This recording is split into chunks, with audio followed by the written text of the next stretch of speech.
Hola, soy Lina María. Bienvenidos a este espacio de historia, lecturas y compañía. Estamos leyendo la novela Los Derrotados, del escritor antioqueño Pablo Montoya. Una historia que nos ha llevado al pasado, nos regresa, nos vuelve y nos muestra una cantidad de personajes que nos tiene bastante encantados. Gracias por acompañarme, gracias por escucharme, gracias por compartir este audio para que otros también disfruten de este viaje mágico por la literatura. Comenzamos el capítulo número 20. Bienvenidos. ¿Seguís con la fotografía?, preguntó Santiago. Sí, dijo Andrés. Se habían encontrado a la salida del Éxito de Laureles. El uno subía por las escaleras, el otro bajaba. Se quedaron durante un rato mirándose, luego sonrieron. Andrés le hizo una señal. Santiago, que era quien entraba al sitio, descendió. Se abrazaron con fuerza y se sobaron los hombros. Así se saludaban en los tiempos del liceo. Hacía años que no se veían. Y creo que seguiré hasta que tenga ojos para ver y dedos para disparar una cámara. Santiago se veía más viejo, tenía unas ojeras pronunciadas, el pelo iniciaba un veloz proceso de encanecimiento, se tapaba la boca con un pañuelo cuando la tos se volvía persistente. Andrés no había cambiado mucho. Las entradas en la frente eran amplias, daban un aire de adultez a quien siempre parecía estar suspendido en la adolescencia. ¿Y ahora en qué andás?, preguntó Santiago. Habían recordado los tiempos del liceo. Se refirieron a su cierre definitivo. Ambos sabían que la descomposición social y la delincuencia habían sido las causas. Un profesor soplón, ajusticiado delante de sus alumnos por una brigada del EPL. Estudiantes maquetas, sicarios, mulas del narcotráfico que amenazaban con las armas y no los dejaban ganar el año. La guerra cruenta con la gente del Pascual Bravo por cuestiones de control territorial, la droga misma y su consumo, que finalmente había establecido su dominio en los predios. Voy de un lado a otro por el país, pero es afuera donde se reconocen mis imágenes. Andrés tenía varios paquetes, había comprado un par de lámparas para su nueva casa. Santiago estaba visitando a su madre, que vivía sola desde hacía años en la casa de Santa Mónica, y aprovechando la cercanía del Éxito había entrado para comprar utensilios de campo. Desde hacía años se dedicaba a cuidar jardines en el oriente de Antioquia. Es normal, dijo Santiago, lo tuyo incomoda. Mientras se tomaban el café, Andrés contó de sus viajes por las regiones de Colombia. Ahora estaba haciendo una serie de rostros, sobrevivientes en medio de las amenazas. El valor en medio de las desapariciones forzadas, de los asesinatos colectivos, de los falsos positivos, del secuestro. Andrés creía que si el país saldría algún día del callejón en que se encontraba sería gracias a esas personas vejadas pero inviolables en su dignidad. Santiago se dio cuenta de que las convicciones de sus compañeros seguían intactas desde los tiempos del liceo. Pero yo quisiera que además de la incomodidad ocurriera otra cosa. A veces pienso que no es suficiente denunciar. Santiago no se había explayado en el detalle de su pasado. Habló de la guerrilla, de esos primeros grupos de combatientes empujados por un proceso de cambio que creían tanto más necesario cuanto era claramente realizable. Mientras hablaba, en su voz no había nostalgia ni arrepentimiento, sino una especie de fatiga. Luego habló de su desilusión, que nada ni nadie habían podido detener. El vínculo de la guerrilla con el narcotráfico, las ambiciones individualistas de algunos líderes, la violencia enceguecida que habría de desatarse. Después de la toma del Palacio de Justicia y los asesinatos de Óscar William Calvo y Ernesto Rojas, dirigentes del EPL, había intentado volver a Urabá con las tropas de Bernardo Gutiérrez, pero le ordenaron quedarse en Bogotá. Más tarde, y a partir de la entrega de las armas, regresó a Medellín. Trató de ser convincente cuando dijo que había creído en el hombre nuevo. Como muchos, eso también dijo, había creído en la revolución. Quizás había tomado muy al pie de la letra las profecías de Marx y de Lenin, las tesis de Mao, las conclusiones de Hoxha. Y era cierto que se extrañaba al ver cómo unos cuantos años bastaban para dar a un pensamiento supuestamente inobjetable una marchitez inequívoca. Dijo que el centro comercial donde estaban, levantado sobre las ruinas de la fábrica de tejidos Leticia, le producía una postración ridícula. Confesó que allí había iniciado su amor por las causas sociales y por una mujer. Pero entre las huertas y los jardines, Santiago a veces se entusiasmaba con las insurgencias imposibles de triunfar. Apoyado en esa certeza, rociada con dosis de nostalgia por las luchas del idealismo juvenil, trataba de no sucumbir. Esto último lo dijo con una sonrisa amarga, entre un par de toses. Se quedaron callados por unos segundos mirando el ir y venir de los consumidores. Santiago tomó aire y dijo que de algún modo comprendía a la gente. A él también, en el fondo, le asqueaba tanta sangre vertida. Era como el sobreviviente de un naufragio que buscaba la tranquilidad entre las plantas. No sabía muy bien hacia dónde iba la balsa que aún lo llevaba vivo por entre las aguas siempre agitadas del país.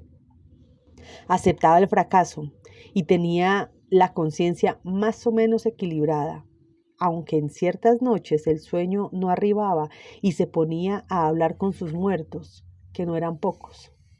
Sabía que había intentado cambiar un rumbo, modificar una historia, enderezar un destino, pero el resultado había sido nefasto.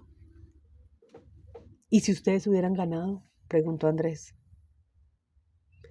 Lo nuestro siempre fue una causa ajena a la victoria. Ahora que puedo recapacitar sobre lo sucedido, creo que amábamos por encima de todas las cosas la derrota. Decíamos creer en la felicidad del pueblo y cantábamos himnos para celebrar lo que simplemente era indigencia miliciana. El progreso nos parecía el producto de una burguesía caduca, colmada de vicios, de individuos que anhelábamos eliminar como si ellos representaran la imperfección de la historia. ¿Y acaso lo sigan representando? Pero para nosotros fueron invencibles. A veces, en el monte, parodiábamos a Mao y decíamos que nuestra divisa era ir de derrota en derrota hasta el triunfo final. Quisimos hacer la revolución, pero incendiamos más el país. Y en lo que respecta al pueblo, ¿su felicidad acaso reside en cosas menos complejas que esa dictadura igualitaria por la que peleábamos? La felicidad del pueblo, comprobalo aquí, está en mantener la barriga llena y comprar cosas para alegrarse un poco. Andrés sonrió y dijo que frases de esas lo hacían pensar en la vejez. Santiago se aproximó diciendo que el tiempo no pasaba en vano. Le mostró las canas de sus patillas. Confesó que cuando se dejaba crecer la barba los años se le venían encima como un escaparate. Ya pasó el momento, dijo, o al menos el de nuestra generación. Ahora es el turno de otros. Ojalá hagan algo cuyo precio en vidas no sea tan alto. Vos lo sabes mejor que yo. Hoy más que nunca valdría la pena luchar contra los desmanes de quienes detentan el poder. Un país gobernado por mafiosos merecería que todo el mundo saliera a la calle a protestar. ¿Recordás lo del liceo?, preguntó Andrés. Santiago levantó las cejas, evocó los patios, las manifestaciones, las pedreas. Pedro y ellos dos caminando por entre los árboles y los pabellones pintados de blanco y verde. Recordó las primeras fotografías de Andrés. ¿Lo de la cámara?, preguntó Santiago. Andrés explicó que ese atropello lo había marcado. El gordo González y su represalia ejemplar le moldearon una actitud que hasta el momento seguía vigente. Es la única vez que he entregado negativos de mis fotografías, dijo Andrés, pero no lo hice por miedo, lo hice por vos.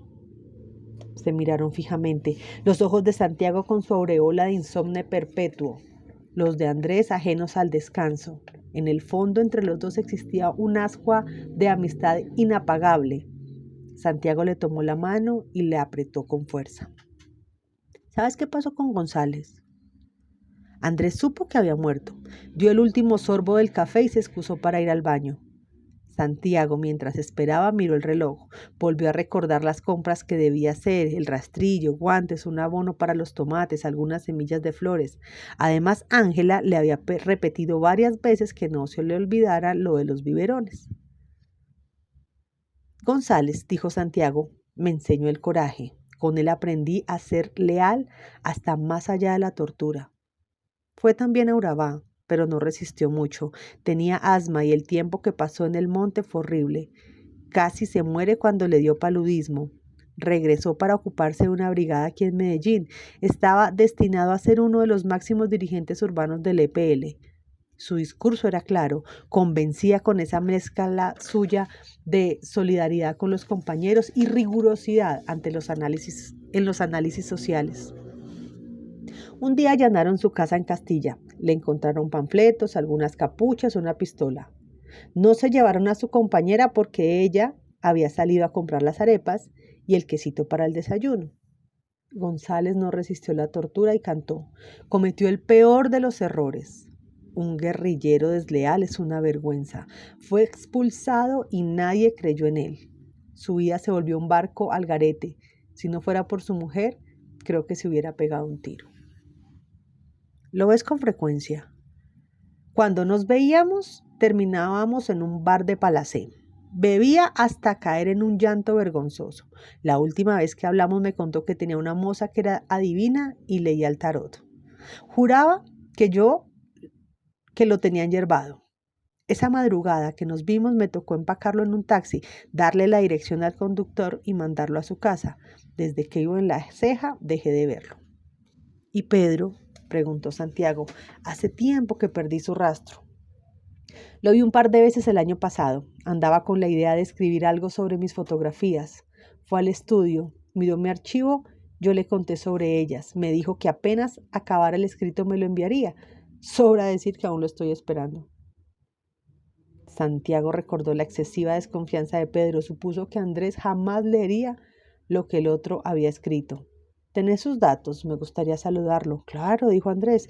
Incluso podríamos vernos uno de estos días y tomarnos unas cervezas. Recordar es vivir, como dicen por ahí los viejitos que se parecen a vos.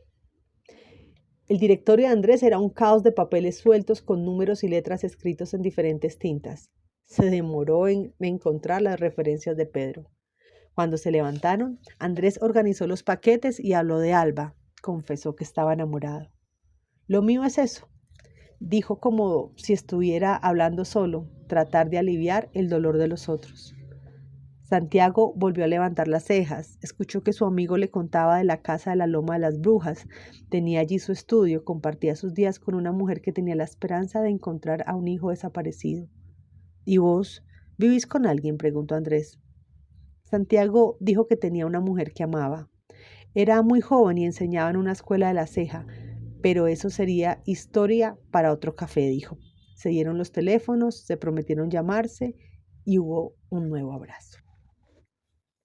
Muy bien, así llegamos al final del capítulo número 20. Muchas gracias por su compañía, gracias por escucharme y gracias por compartir este audio. Hasta la próxima.